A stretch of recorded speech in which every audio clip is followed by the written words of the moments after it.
Hi there. Okay, this one has to be talked about. It's the Ansible Unarchive when you're trying to move a zip file over to a remote computer.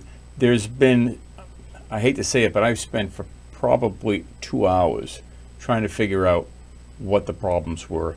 And so now I'm going to share them with you so that other people can avoid these traps. So first of all, this was probably the longest problem. You cannot use a zip file in the archive command. So hold on a second, let me make myself smaller. All right, so right here with unarchive, this source has to be a tar.gz. It cannot be a zip. I didn't find that anywhere in the documentation. I Googled it forever, never stumbled on it. Well, perhaps I should have known. But if it's a zip file, throw it away, start over again. You know, there's this issue of, is it a local file, is it a remote file? In this case, in the default behavior, is it takes a local file from the control Ansible machine and sends it over to the remote, which is what you'd want it to do. If it's local in your machine, it's going to download it from your machine. If it's a remote URL, just plug it in there. It treats them both exactly the same. The create option threw me for a loop. You know, one of my thoughts expected that it actually creates the folder on the other side, and if the folder, the folder that you're unzipping or extracting into, but that's not what that means.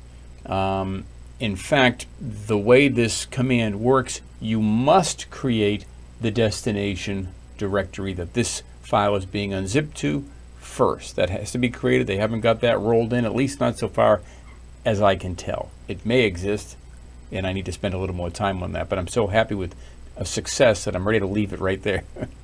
Okay, so you create the directory, you expand it into that directory.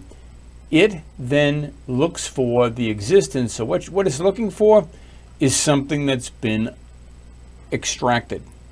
So if you want to name something that's been extracted already, it's going to check to see if that extracted directory or file exists. And if it does, it's not going to do it again, just in case you've got something in there that's of value. In my case, I'm using extra options strip components equal 1, which means if this zip file starts off with a directory that's just a container directory of some kind, and I don't want to include that container directory, but just its contents, strip components will strip out that first directory, and you can make it 2 or 3 or however many directories deep that you would want to strip those out.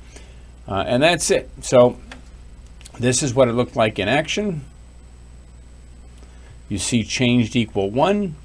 However, if I come over to my destination, which is right here, you see that src folder, and you see this folder called inventory. So I've told it, if you detect the presence of inventory as a folder within the extracted location, don't do it again. And so we're going to go ahead and run that playbook, and we hope to see changed equals 0 at the end of it.